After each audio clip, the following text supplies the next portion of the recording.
അസ്സലാമു അലൈക്കും വറഹ്മത്തുള്ളാഹി. ബിസ്മില്ലാഹി അൽഹംദുലില്ലാഹ്.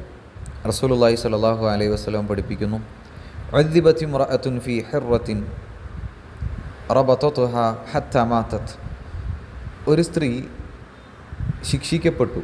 അതിനുള്ള കാരണം അവളൊരു പൂച്ചയെ കെട്ടിയിടുകയും അതിന് ഭക്ഷണപാനീയങ്ങൾ നൽകിയതുമില്ല, പിന്നെ അതിനെ അഴിച്ചു വിട്ടതുമില്ല. എന്നിട്ടോ ഹത്താ മാതത്, അത് മരിക്കുന്നത് വരെ ആ സ്ത്രീ അതിന് കെട്ടിയിട്ടു എന്നാണ്. അതിനാൽ തന്നെ ഫദഖലത് ഫീഹ അന്നാർ, ആ സ്ത്രീ അവൾ നരകത്തിൽ പ്രവേശിക്കപ്പെട്ടു എന്ന് റസൂലുള്ളാഹി സ്വല്ലല്ലാഹു അലൈഹി വസല്ലം പഠിപ്പിക്കുകയാണ്. അപ്പോൾ ഈ ഹദീസിലൂടെ നമ്മൾ മനസ്സിലാക്കേണ്ടത്, ഒരു കാരണമില്ലാതെ വെറുതെ ജീവികളെ ക്രൂരമായി മർദ്ദിക്കലും അവർക്ക് ഭക്ഷണപാനീയങ്ങൾ തടഞ്ഞു വെക്കലുമൊക്കെ ഒരു കഠിന ഹൃദയമുള്ള ആളുകളുടെ ദുസ്വഭാവമാണ്, കഠിന ഹൃദയമുള്ള ആളുകളുടെ സ്വഭാവമാണ് എന്ന് നമ്മൾ മനസ്സിലാക്കണം. അതുപോലെ തന്നെ രണ്ടാമതായിക്കൊണ്ട് നമുക്ക് വേണ്ടത് ജീവികളോട് കാരുണ്യമാണ്. ഇസ്ലാം പഠിപ്പിക്കുന്നത് കാരുണ്യമാണ്.